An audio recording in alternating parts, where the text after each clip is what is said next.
I'm going live. I'm going live. I think I'm live. I am live. Well, that was abrupt, Dave. Hopping on to a live stream with absolutely no warning whatsoever for your many friends and fans and subscribers and compatriots. And for that, I do graciously apologize. But here's the deal.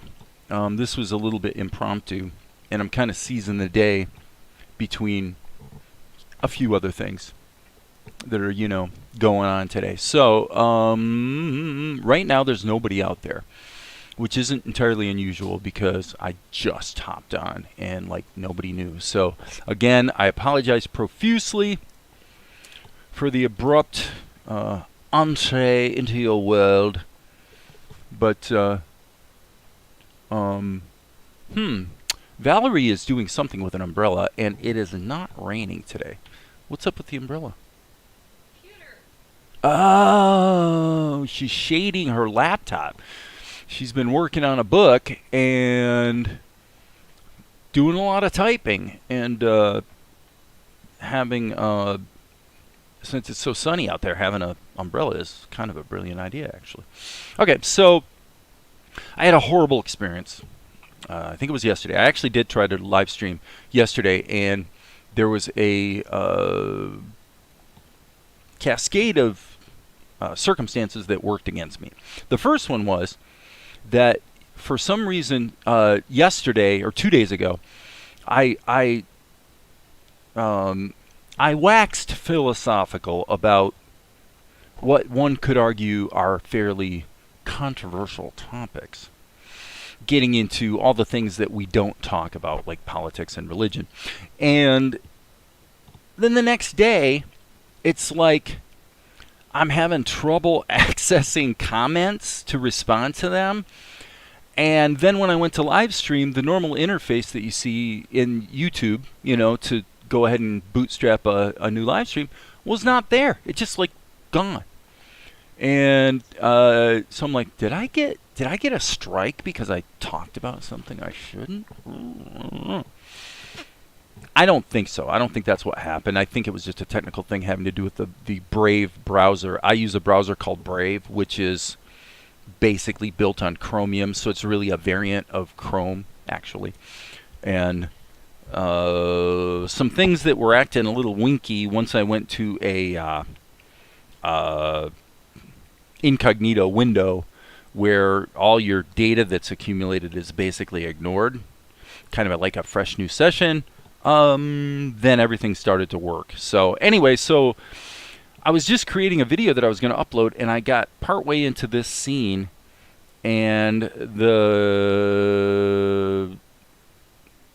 one thing you don't want to have happen happened, which was that I was working on this character animation with a vector level here in Tahoma, and I went to create a new drawing. I just hit the like that, except it was a vector level. This is not a vector level. And poof, Tahoma just poofed. And it's been so stable lately that I hadn't been saving my work frequently, so the animation work I did got poofed. And that hasn't happened in a long time, and it did happen yesterday, and it really kind of ticked me off. And I'm like, you know what, forget it. I'm just gonna bow out and skip it for now. So I need to redo the character stuff on this particular shot. So where are we at, people? That would be the question of the day, I suppose. So if I go over to Vegas, I won't switch screens. I'll just go ahead and show what we've been doing. So the last shot I did was this one, which was mostly just frame by frame animation. Came out pretty good. And so now what happens is we see this sort of bluff, and Mel is going to scurry up it and climb over. So because I was leaving Mel in silhouette, I was thinking I'd just do it with, animate him with a vector level, and now I'm a little skittish about that. But probably those of you who might be new to Tahoma or OpenToonz, I would mention this, that Darren T, you can look him up, Darren, D-A-R-R-E-N-T,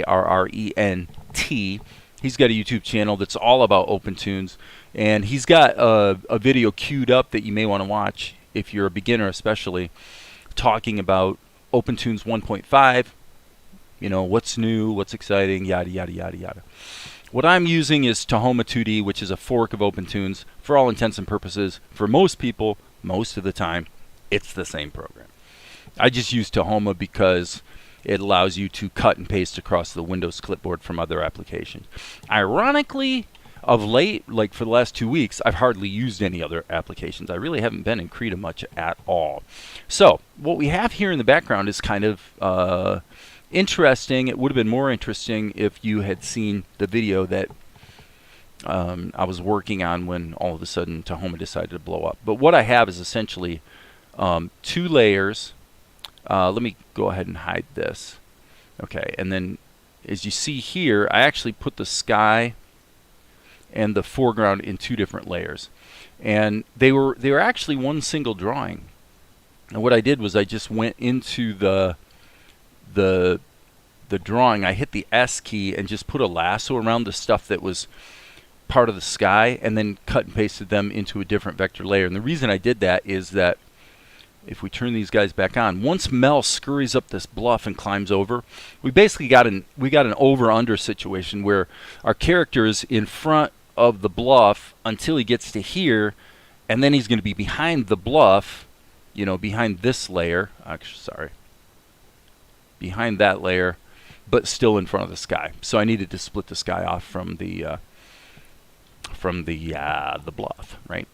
Okay, so I'm going to kind of follow the same pathway that I followed.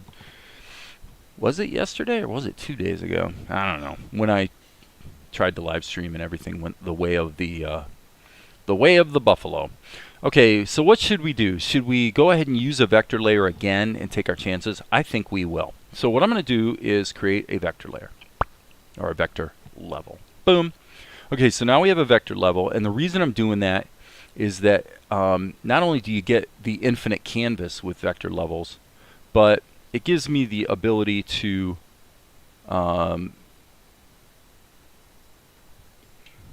sorry, had the wrong tool invoked. You can use auto close, auto group, and auto fill so that it becomes really quite the doddle to go like that and just create silhouetted shapes, you know, that are filled in from the get-go. Hopefully soon enough, I don't know if it's in the works, but hopefully before too horribly long, we will have the ability to do that in a standard smart raster level. We'll see if it happens. Okay, so what we want to do is block in the timing. So I'm gonna hedge my bets this time. Instead of just trusting Tahoma, not only am I going to save frequently, which I'm doing right now by hitting Control S, but I'm also going to, well, here's what blew it up. Let's give it a try.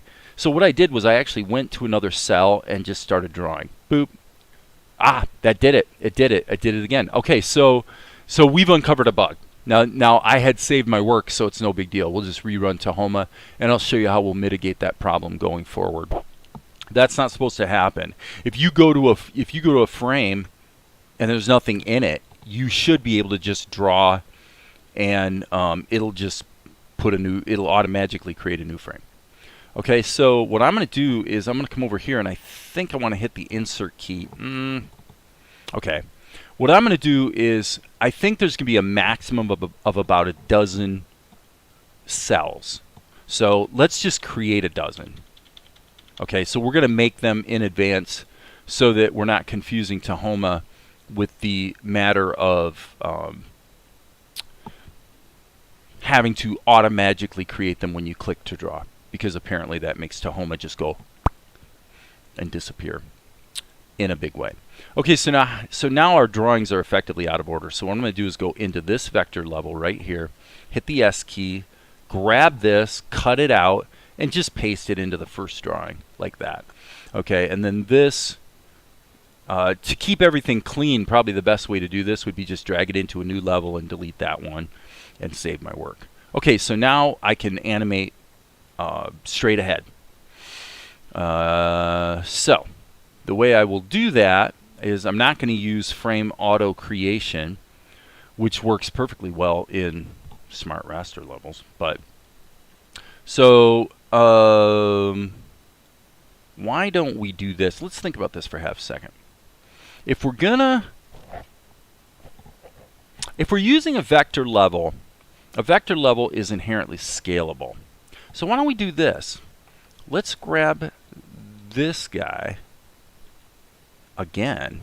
Let's go Control C, and I'm going to go into the next level and hit Control V so it actually looks the same. There it is. And then I'm going to drag this in here. Now the animation's going to go pretty quick. So the next step I'm going to take is to take my sketch and stretch it over the whole shot so that I can kind of see. This is what we're aiming at, is to animate him scurrying up the hill and climbing up over the bluff. So it all happens pretty quickly, which means we've got lots of latitude in our drawing since things are moving really fast. That's the wonderful trade-off with animation. So with that in mind, what we're going to do is actually just grab the S key, and I'm going to scale this down, since we can do that with a vector level, and just drag it over to a new position. I guess we want it a little bigger than that. Okay, and again, I'm being real careful today, so I'm going to keep saving my work. Like every step I take, I'm going to save my work so I don't get hosed again. All right, and now what I'm going to do is zoom in, and all I'm going to do at this point is animate the silhouette of Mel's head. Okay, so this might seem a little strange, especially if you're used to just doing frame auto creation, you know, but I'm just not feeling very comfortable with the idea of Tahoma just like blowing up. So I'm going to go Control C, go into this frame, Control V again, and now what we're going to do is shrink that down even a little more, maybe tilt it a bit. So all I'm doing effectively is animating the guy's head, just to kind of get a feel for the timing of the motion. Okay, so as you can see, broom, broom, he's moving pretty quick. And that's one of the nice things about vector levels, obviously, is that they are infinitely scalable. So I'm going to go ahead and stretch that first frame out to 2 frames. Again, Control S, save my work. Okay. Now, probably, I don't know, I'm thinking let's just take all these and stick them in the timeline, like so that I don't really have to think about messing with the drawing strip. I can just kind of jump between these guys. So okay, so just boom, and I reserve the right to make horrible mistakes and change my mind and everything else. So what I'm going to do is err on the side of probably putting in more frames than I need, and I can always take them back out. So I'm going to shrink that a little bit, grab this, put it over here, Control C, go to the next frame, Control V, and I'm just doing it this way so that I can use the shape of his head as the basis to get the timing blocked in.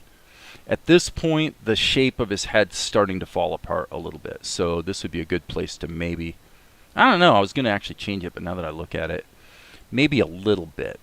Alright, so I'll just go ahead and add a little bit more of his hair bouncing around. Again, he's moving pretty fast. So, you know, is that hair or is that an ear? You know, it's all in silhouette, so who knows.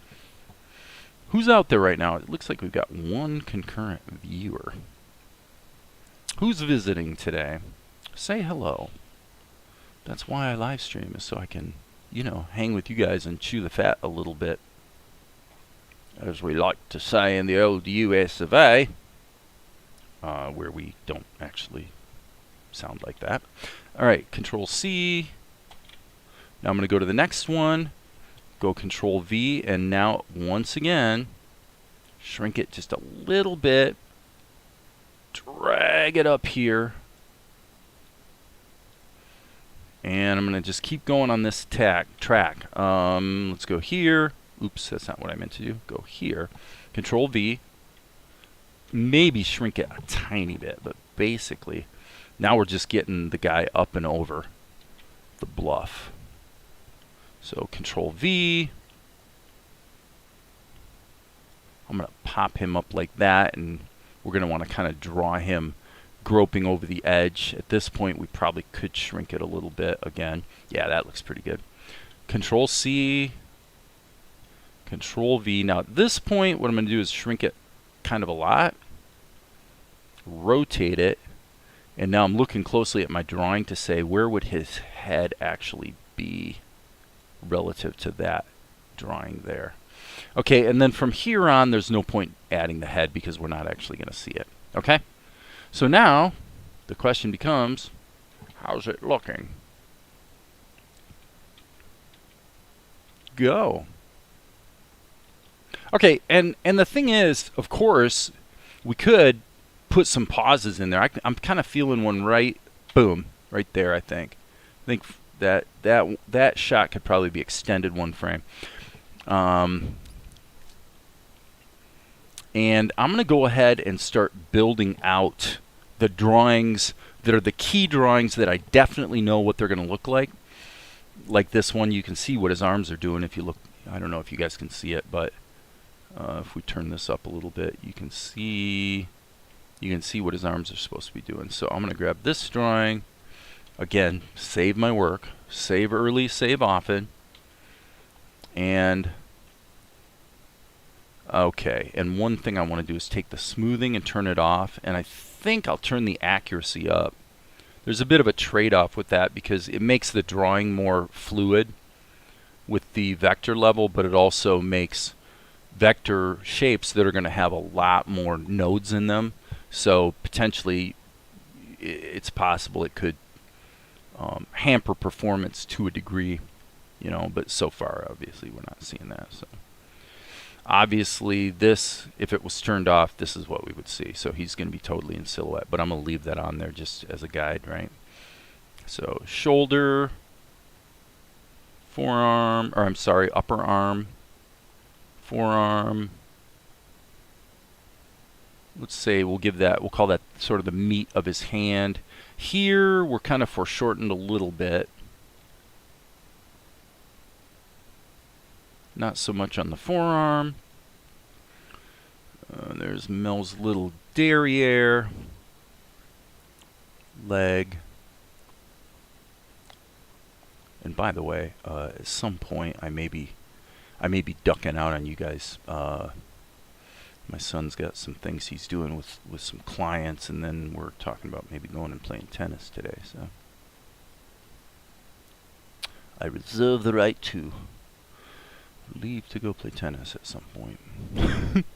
Pretty hot though. It was miserable playing yesterday. Really tough. Okay.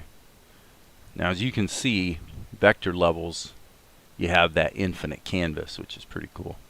Let's go here, here. I'm gonna stick with the drawings, and then once I have the drawings in that are certain, then I'll go to the in-between drawings and figure out what I want to do. You know, how his body parts are going to be sort of flailing around as he runs. So I'm not being mega careful here on the anatomy because everything's moving so fast it just doesn't matter that much. You can keep this fairly loosey-goosey for something like this because it all just goes, you know. It's not like you can really digest it and judge whether, you know, I drew his fibula in the right place, you know what I mean? So again, concurrent viewers total 1. Is there no one watching today? Is there no one out there who wants to chit-chat? Well, I deserve it. I talked about, as I said, controversial topics the other day. I thought it'd be kind of fun to do so, and of course you guys are a great little crowd, and normally it's all good, you know, we're just having fun. But I was a little concerned that maybe YouTube had given me some kind of strike of some kind. Okay, I'm not going to do anything with that one. This one's good. So again, reminding myself to save, save, save. Okay, we'll leave that one as it is because I never did have the legs in the sketch. We'll leave that one alone. We got that one. That one we'll leave alone. That one we'll leave alone. Okay, this one, let's see. I think this is probably this drawing. So now we're like super foreshortened as he's climbing over the bluff. And see, what I'm going to do is we're going to get to a certain point here where we're going to take Mel's level and split it into 2 levels so that it winds up being between these two. And that way the bluff will be in front of him, because in Tahoma, unless you override it through the schematic, any level that's to the right is going to appear foot. Again, bottom of his foot. One thing people hear me say a lot is I kind of want to work from the known to the unknown, and I know what the anatomy of the bottom of his foot is like. I know where his thigh is going to be, so I'll use that to kind of give me a guide for how I want to foreshorten and do that right there and get his calf in there. Okay, this, I'm going to just put in this. I'm going to put in this shape right here because I think this is going to be the frame where we're going to be switching to being between the 2 layers so that he's now behind the bluff. Well, maybe not though. I probably need to just do it carefully like this in between these blades of grass, because on this shot I do still want to have his foot. I actually think I want to turn it, so I hope this makes sense. So as he gropes to get up there, his foot turns, you see, right? So this is just going to be a glob, really. I'm just going to draw this around the grass. Again, this is all going to go by so fast that you're not going to really see anatomical flaws. It's just going to go way too quick. But I think that I'm not happy with. Let's do that, and then maybe have a tiny indication of his arm right there. Maybe the tiniest hint of his hair still flopping around there, like that. And on to the next frame. Okay, so now what we're going to do is, I wonder. Now I'm actually thinking maybe I want to put in a sort of a concept where he gets up there and then flips around. If I do that, I think that's actually kind of a cool idea. So I'm going to just broadly put in the shape of Mel's head. So what's going to happen is I'll do this with 2 frames. So what I'm going to do is deliberately make it look like his hair pops up. So probably some of this doesn't make all the sense in the world, but I'm going to go Control C, Control V, just to make sure everything's in the same place. And then, how do I want to do this? Probably should save my work again. Why don't we try using the magnet tool? I hardly ever use this, but this is kind of like, if you're a Blender person, this is kind of like what you can do with the grease pencil, but it's not really as controllable. But yeah, I'm just trying to get something like that going on. Okay, so again, I'm literally saving every single step I take here, just because Tahoma burned me the other day. But this, now I'll go ahead and build this out to look a little more appropriate to the way his hair really looks. Okay, and kind of an indication of his ears in silhouette. So, and I think I'm going to go like this, Control C, Control V, and what I'm going to do is I'm going to shrink this a little bit, tilt it a little bit, and have him perk up. So it's kind of like he climbs up, quick scurries around and takes a look. Whoop, what can I see? So he's flipping around there. And when we get to this one, well, I'll actually do this right now. So what I'm going to do is insert a level, and when we get here, these drawings will be here, so that I can draw the silhouette of his body and it'll naturally fall behind the grass of the bluff. And then obviously this would be extended down there. Okay, let's see how the movement's happening. I like the way it looks so far. Broom, broom. Not bad, not bad. Not bad at all. I'm digging it. Alright guys, now I'm really seriously wondering if YouTube is working properly, because normally I would not have, like, no... Yeah, something's wrong. Something is stupid and wrong right now, and I know what it is, I bet. Yep, how stupid. This is supposed to be public. How silly. Okay, guys. I apologize for that. YouTube, yeah, YouTube's been a little bit of a goofus the last couple days. So here I am live streaming for 26 minutes. So I apologize to you guys who are going to have to go back and watch it. That sucks. But yeah, because I made one of the videos recently unlisted, YouTube figured I wanted this one to be unlisted too. So anyway, that's why nobody could see me until a minute ago. So sorry about that. I am not loving it. I'm not loving it. Okay. At this point, do we have everything in that was originally in the sketch? We do. So, okay.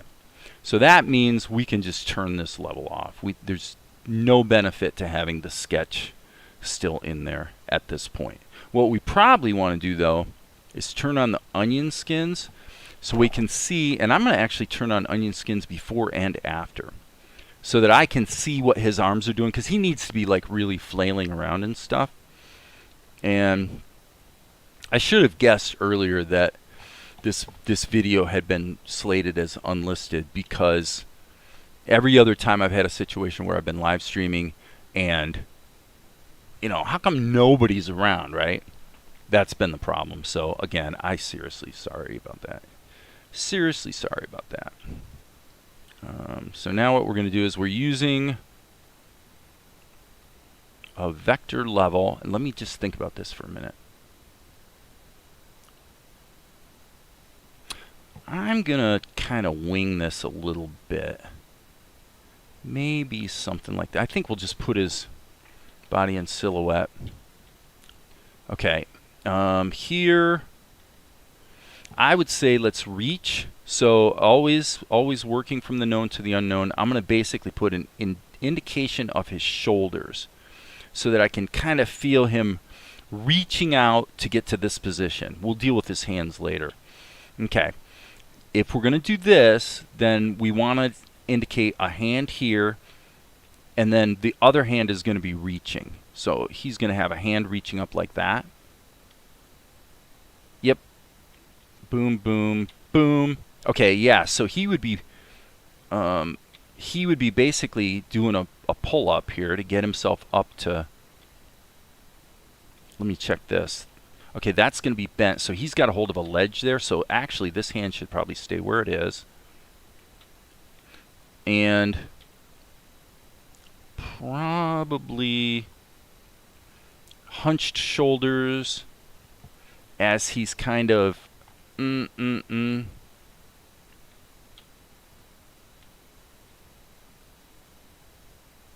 kind of pushing, pulling himself, really, actually pulling himself up and over. So again, just keeping this really simple shapes because it's all going to be silhouette anyway. And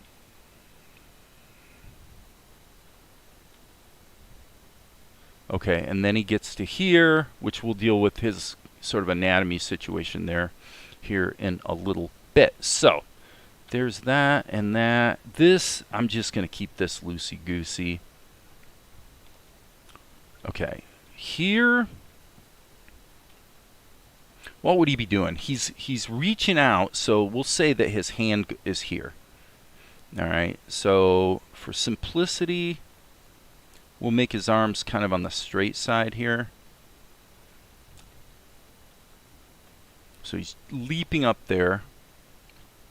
So I think I'm going to have a little fun with this one, and I'm going to actually arch his back like that. So he's literally jumping up to the... because he really is in a hurry. I mean, he's trying to avoid being seen. And so that means this would want to be... let's just make it ridiculous. Like that. He kind of has a... his garment, it's basically a skirt, really. And why don't we say, let's put 1 foot right there, like that. And then we'll add a little bit of silhouette there to indicate kind of the jump. Okay, so if he's going to do this, then this... sorry about the live stream. I stupidly, inadvertently started live streaming and had the live stream slated as unlisted. And I don't really want to start over, so suffice to say, I mean, you can look at the beginning of the video if you want to, but I did mention, for those who go back and watch it, so that means we can, everything's totally scalable, and for this type of motion that's all in silhouette, yeah, that looks better. This one actually could be slightly bigger too, I think. Just a little bit. So I'm hitting shift. Yep, there we go. Okay, so now let's see what we've got. Not bad, not bad. I love it. Bloop. The only thing that I don't like is when he gets up here, I think that we need a pause. Well, we need these two. His hair's got to settle, and then he moves. So I would say it'd be like that. Okay, so if we turn the onion skins off, you can really see it. Yeah, perfect. Okay, and what we're coming out of is the shot that I did the other day where Mel realizes that TNR is coming out of... I mean, somebody's coming out. He doesn't actually know who it is, but so he's kind of having this reaction. Oh? And then the next thing we see, of course, is what we're doing right now. So... yeah. Okay, cool. So making good progress. But as I did also mention here before I made the video public, was that the other day Tahoma, using the auto create on the vector level, made Tahoma just go poof. Like the screen just disappeared, game over, gone. You know, so for this level I went ahead and created plenty of placeholder drawings in advance, so that I could go ahead and animate straight ahead on a vector level without having to worry about Tahoma just blowing up. And by the way, I tested it today too. So I created a vector level, and like right now, if I hit the B key and actually just clicked here to create a new drawing, my expectation would be it would just end of Tahoma. So something to be aware of.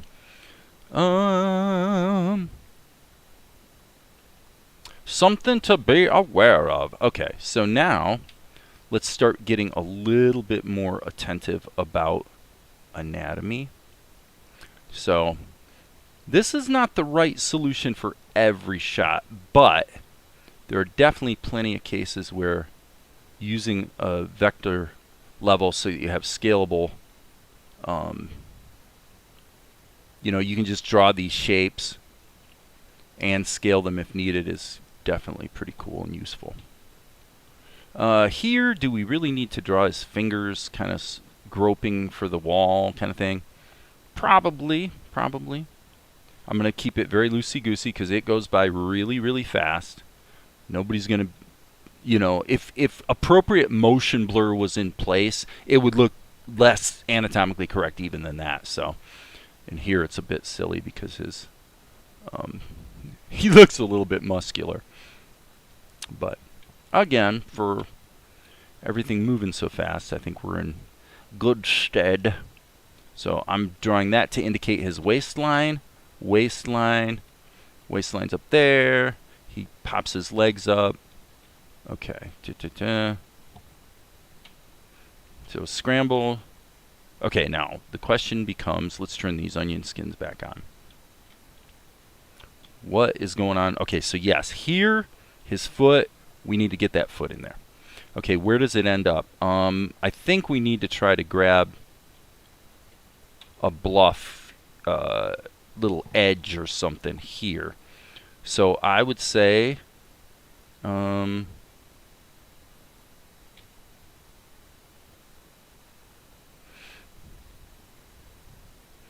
guess if we wanted to make it a bit silly, we could actually put his leg out like this.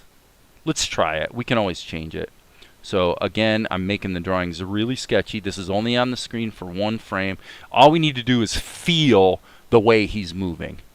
Okay, so for that reason, being more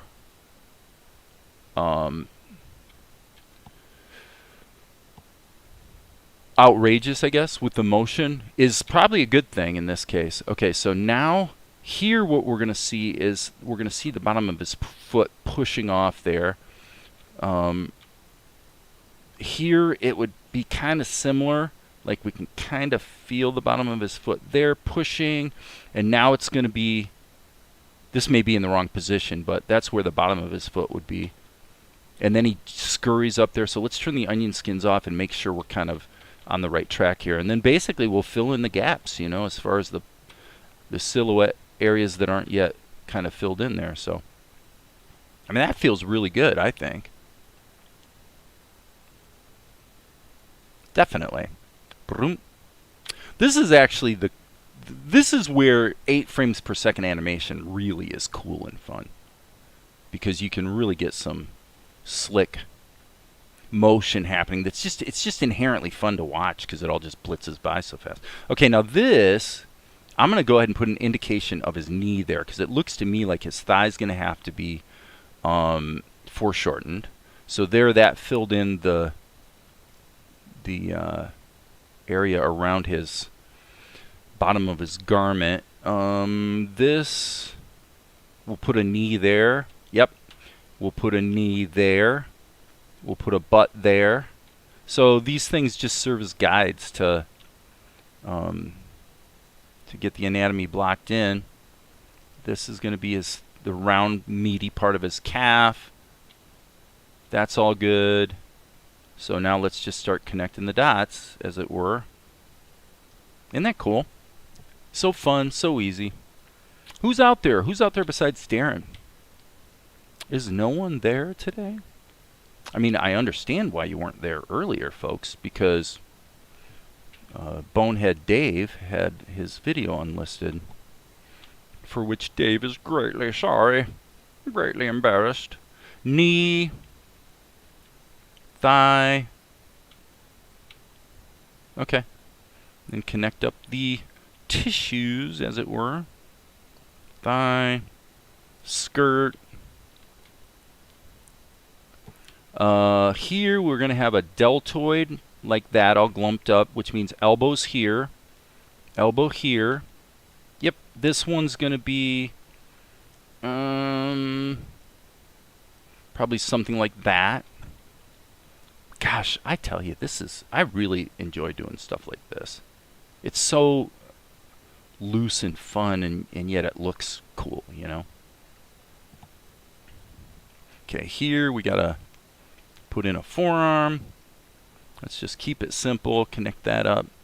You can just feel his muscles kind of crunching in as he pulls himself up in a hurry. Okay, so boom, boom. Keep this shape simple. I love that pose right there. And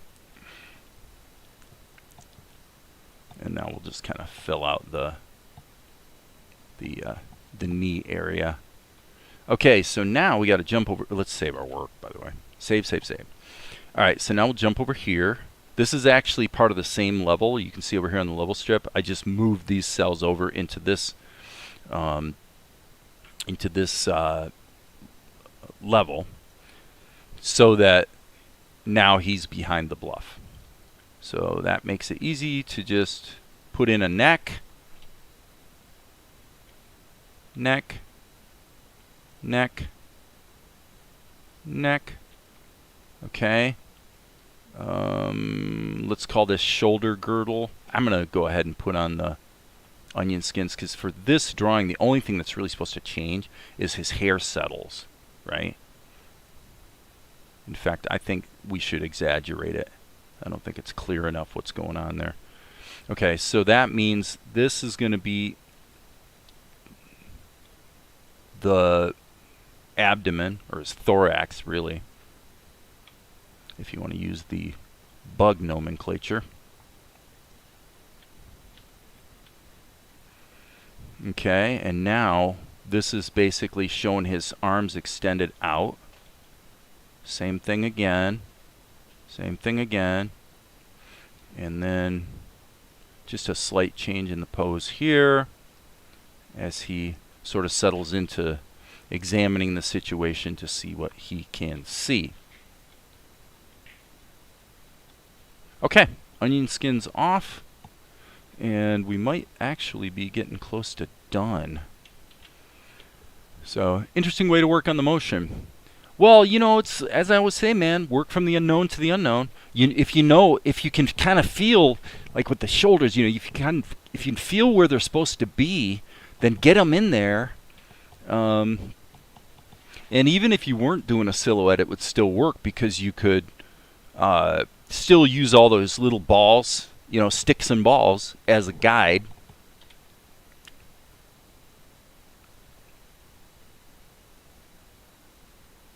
Okay, so now the flip around is too, I could be wrong, but I think that will actually drive the point home. So he's going to scurry up and then pop out. Scurry up, pop out. Okay, the only thing I don't like is I do not like this transition here. This drawing is completely unnecessary. This drawing is out. It actually makes it mutes the effectiveness of the motion. I like that way better.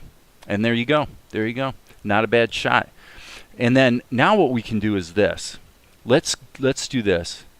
I showed the other day in the video how actually on this last scene, on this one right here, I used the body highlight effect, but what I did was I clicked the button in the body highlight effect to invert it, so that instead of creating a highlight, this is the actual native color in the cartoon, and everything else was darkened, and it worked really well. Today we're going to use body highlight in the more conventional way. Okay, but before we do, probably what we want to do is change this color to be kind of a, well, let's play around with this a bit. Maybe we don't want the body highlight. That's interesting. It's kind of fun to toy around with different ways to make it look. I don't think we want it to be black, but I don't think we're going to want to put a highlight on him either. Maybe when we get up top. So let's say here, yes, let's try it. So I'm going to hit F3, go to the effects schematic, and for column 2, I'm going to add the body highlight effect. So that's right mouse click, light, body highlight. All right, and then we'll dial it in here in a minute, but I need to put it in preview mode. Okay, so obviously that's really harsh. That does not work at all. He's so small that we need to, let's turn the transparency down so it's real bombastic, and then just make this like, man, probably 4 pixels each way.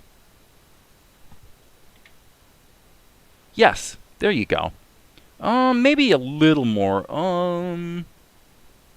Probably on the X we're good, but on the Y maybe do 6 pixels. Yes, look at that. And then let's crank the blur down to only 3. And now we'll start to dial the transparency up until it just feels right. Look at that. Isn't that sweet? That's pretty good.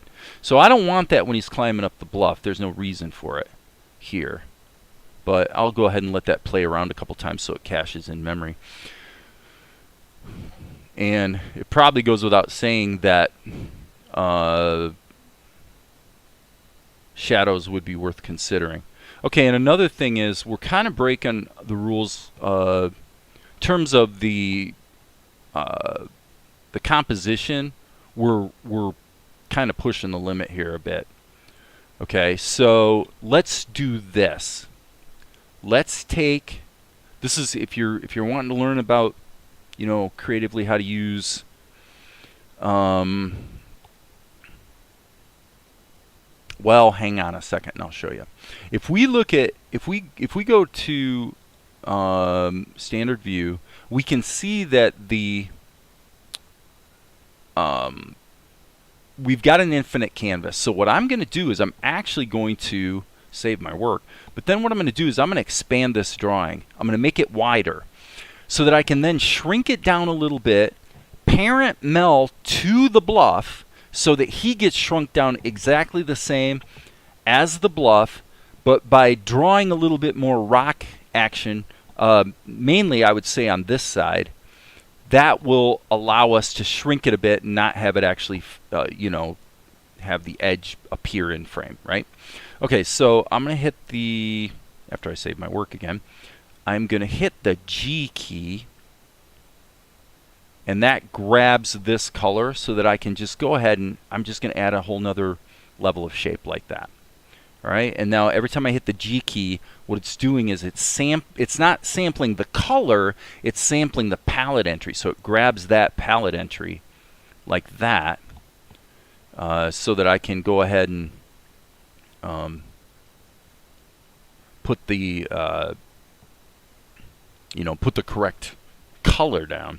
All right, so now here, I believe this is, yes, a highly opaque, or I'm sorry, dyslexia moment. Highly transparent, white. That's probably not how I did that. Let me see what this does. Yeah, let's just do this. Okay, I'm going to just add some shapes like that. So this is kind of like, well, that's too harsh. It's kind of like in the Roadrunner. The style of the drawing, I mean, you know.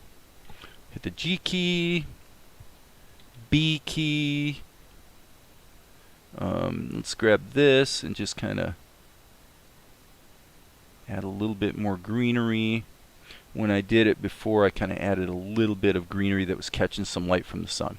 Okay, cool. This is probably okay, but once I resize it, we'll see. So what I'm going to do is, the first thing I'm going to do is change the center of this level to be over here. In fact, I'm going to actually put it down here, so that when I scale it, it's going to scale to that point, like so. Okay, let's go ahead and turn on the camera cropping so we can see kind of what our range of latitude is here, about like that. Okay, then I'm going to go into my schematic, my stage schematic, and I'm going to make column 4 a child of column 1, so that the shrinking gets converted from the bluff to the character, so that everything stays in the same proportions. And we want to do that with column 2 as well. Make that a child. Okay, so now that scaling down is going to get translated to the character as well. And as you can see now, it didn't quite work. Okay, that's okay though. What we can do here, I think it's because of the centering of the scaling. But what we'll do is we'll now take this level and just pop it down like this, and then let's just see if we need to make some adjustments to this one or not. Little bit. So I would say what I'm going to do is go like this, and then I'll move the keyframe. Okay, right there you can see this is not quite right. That really needs to be about like that. Okay, so we'll get rid of this keyframe, and then take this one and drag it all the way up to the top. Got it? Now we've got a little bit, yeah, a little bit more acceptable composition. It's still, you know, honestly, to really be right, we probably should actually take, well, matter of fact, that's probably not a horrible idea what I just did, but, see? Doesn't look like the translation is actually affecting column 4. So let's take a look. Maybe I did something wrong here. Column 4. Ah, I see what I did wrong. Okay, I did a dumb thing. This is supposed to be parented to column 3, not column 1. Oh, Dave, you're so silly.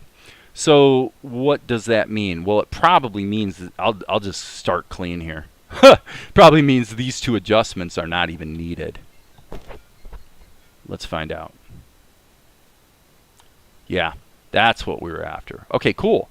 So the only thing we do need to change, though, is this drawing, because obviously we're kind of missing half of the poor boy's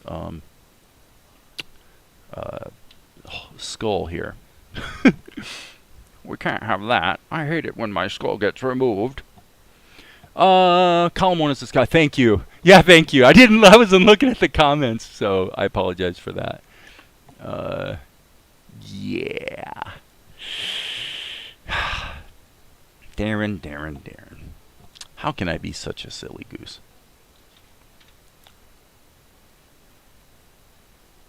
But it looks cool. Okay, so now there's one more thing we need to do.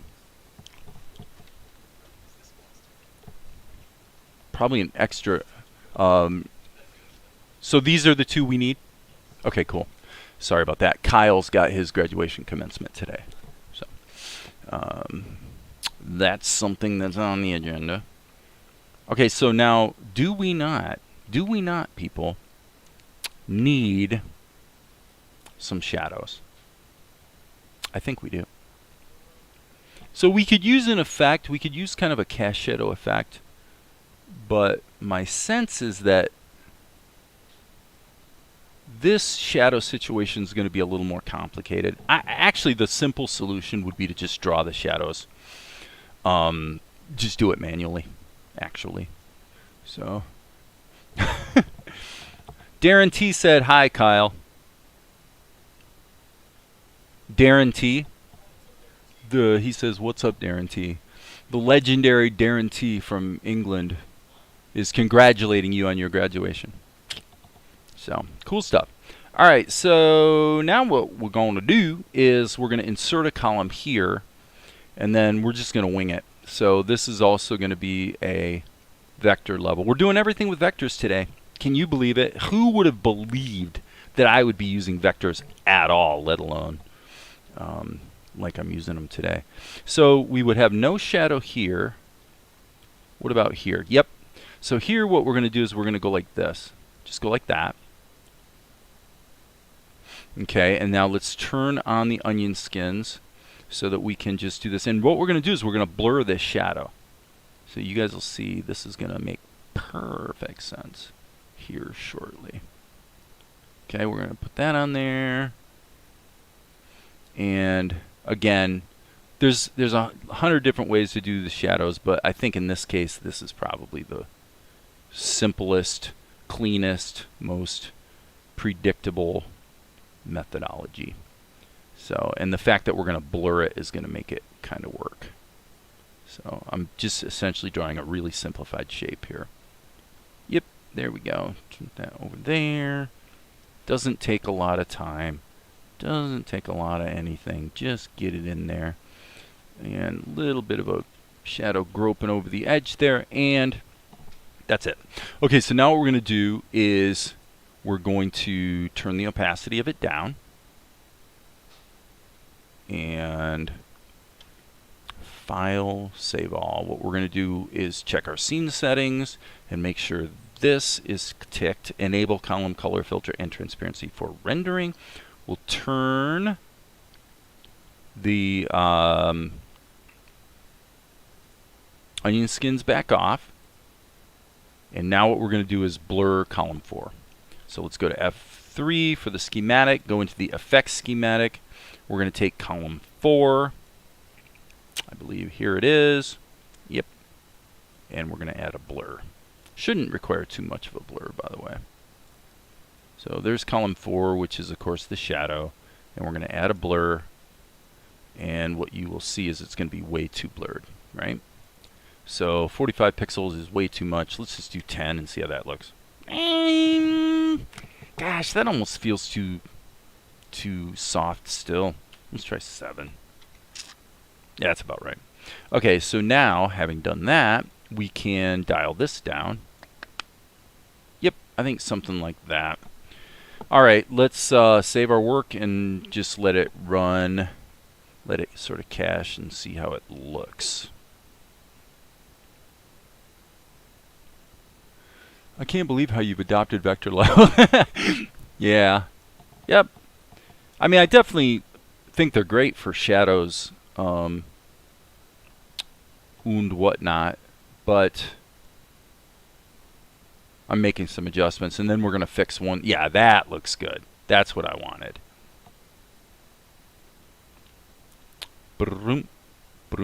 Okay, so the thing that's missing here, or needs to be fixed, I should say, is this. We need to hit the G key and sample that right there. Okay, because that's sticking out like a sore thumb, and if we were to go ahead and add a little bit more pop to the dimensionality of the cliff face using that color, then this use of it over here isn't going to be so egregious. Also, it wouldn't be bad to see if... Okay, so right here, let me see. I'm going to say, why don't we take and put a guide in here? We'll put a guide right there and a guide right there. So that is where... Actually, this should be a little higher. Okay, so that's where his hand is going to grab, right? So now we'll go back here, and let's put in some little sort of indication of a little bit of an edge face on the cliff, or the bluff, I guess you'd say, where his hand is going to grab, right? Like that, and then we can even maybe touch it up. That's too much. That's too aggressive. Zoom in. Yeah. Okay, so now I'm just going to use this regular, the neutral color to kind of delineate those edges. Yep, that'll work. Just a little something to make it pop better. So once you're done with that sort of thing, you will take these guides and just drag them off the screen like that, and they just, I think they just disappear into the ether. Cool. I think the shot's done. So I'm going to get this rendered, cut it in the show, and then I'm going to be done for this live stream because I've got some stuff I need to get to. Okay, so after you've added shadows on a vector level, do you ever find yourself adjusting them with the overall control point editor? In practice, it hasn't happened very often because the way I do shadows, I just tend to just draw the shapes. So if they weren't quite right, I would typically just be drawing over them or maybe erasing and redrawing.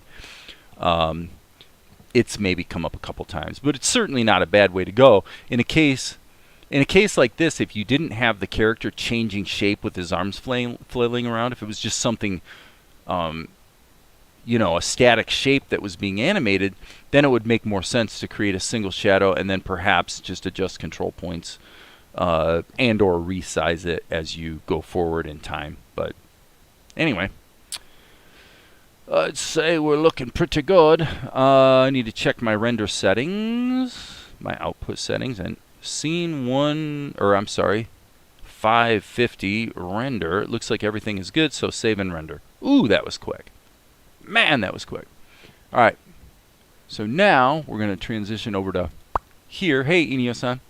And we're going to get shot number 550 inserted in the show. Scenes. And Inio-san, I'm going to be ending here actually soon, so I apologize for I started the live stream and did not realize that YouTube had it marked as unlisted, which is like dumber than possible, but yeah, that's what I did. So sorry about that. Did not mean to shut you guys out of the process today. So there we go. So there's that. What's coming up next? Okay, yeah, we're gonna be looking from behind Mel. We're gonna be going back to actually this this angle, which we've seen in other shots. So we'll be able to actually use some of the old backgrounds for the next shot we're doing. So if you draw filled shapes on a smart raster level, would you still use vectors for them? I guess I assume that the reason for that question has to do with maybe how much you're poking the devs on adding filled shapes to the smart raster levels. For me, it would be it's more controllable. The drawing is more controllable with smart raster levels, just because of the way the brushes handle. So the likelihood is, if I had the ability to have auto-filled shapes on a smart raster level, I probably would use them. And probably, hey Ajax, probably the use of vectors would be diminished somewhat, would be my guess. So, all right, so there it is. We got to get rid of the properties, disable the resampling. Okay, so now what we have is, going back just a little bit, grabs a sword, mousies are coming, and then scurries up the cliff face. There we go. Nice. And then the next shot's going to be him looking down, seeing her come out. So now the only thing we want to do over here is change the edit. Pop, boom, right there. So that needs to end there.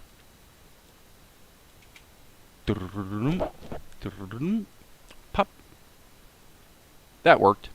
Cool beans. Okay, so again, Ajax, hey, I apologize. Again, I'm actually getting ready to wrap up. I figured I was just going to try to knock out this scene. I had started this shot 2 days ago, or was it yesterday? Maybe it was yesterday. And Tahoma, I wasn't live streaming because YouTube was acting stupid, because 2 days ago I spoke about controversial topics. I thought maybe YouTube had struck me. I think it was just something with, hey Ashnan. So now everybody shows up. It's like, it's been an hour and I'm like done. And now everybody's showing up. I'm sure glad, but man, so anyway, I feel a little bit silly here because I'm sort of about to wrap it up for the session. But I should be back on track. I would expect tomorrow and going forward, probably for a couple hours a day, I would expect. So, but I did want to get this shot done. And the next shot we're going to be dealing with, being that it is this, means that if we go back in time, let's just go back in time and see what we have to work with here. So what's going to be, yeah, see, look at this. So when we go to do the next shot, we're going to probably, let me see here. We're either going to be using this background image here, or maybe this one. Is that the same one? I can't even tell. I guess it is. I think I just zoomed in. Nah. Anyway, but so what's in the storyboard and what we're going to use is a little different. But honestly, we could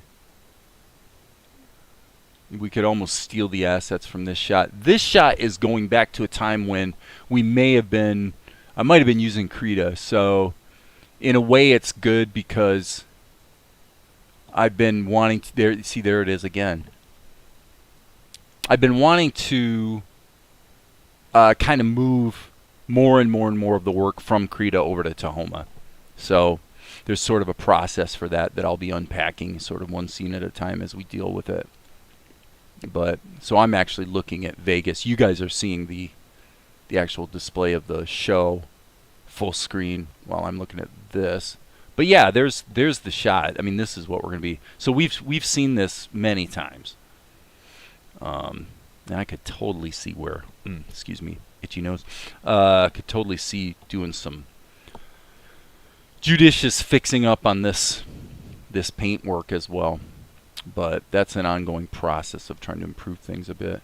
So, Kridian, Nimble Little Minx, Beer 30. Kridian01. Kridian01. Are you actually the guy known as Dirt that hangs out here sometimes? Because your comments here look very similar to things that Dirt posts They're usually little one or two word things. What's the purpose of Tahoma2D? To render animations or to help lip sync?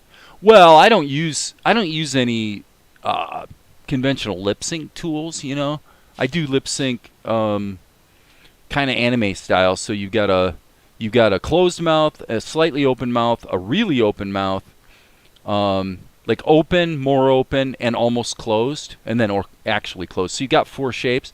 And if you go open, more open, almost closed. I'm sorry. One more time. If you take any verbiage and you have a mouth shape that's open, more open, back to open, back to more open, back to almost closed. So you got 5 frames. It works for any dialogue that you have, and it doesn't matter what language, right? So, how was the video? You found some things to amend? Okay, thanks, Krita01. Okay, I appreciate you letting me know that. So, I got to answer Ajax's question, and then I'm going to have to sign off because it looks like we've only got 1 hour left to play tennis, and we want to seize the day. So, how was the video? You found some things to amend? I'm drawing a blank here, Ajax. What video are we talking about? I was doing a video. I don't know if you're talking about here on YouTube, but I was trying to live stream the other day, and the entire interface on YouTube for live streaming was not working, and so I was just creating a video offline, and then Tahoma just blew up, and I lost a bunch of work. So I'm like, okay, forget this, and I just kind of gave up. So I don't know if that has anything to do with your question, but anyway, that's it for now, guys. Again, I apologize for being unlisted the first half of the video today. Yes, I'm going to be with you, Kyle, in 2 minutes. Ajax, yes, thank you for asking. When I live streamed 2 days ago, I mentioned it. Well done. I mean, that's a ton of work. So those of you who don't know what I'm talking about, you can see in the comments or in the chat, you can see a guy named Ajax, Ajex. Go check out his channel. He's got an animation that's about 5 minutes long. It's kind of a music video thing, but has a story to it that he really did a good job on. And you know, check it out and give him a pat on the back because I think he did a great job on it. So anyway, with that, I will sign off. I expect I will be on tomorrow, and my video will be publicly available from the beginning. So till then, as you guys know,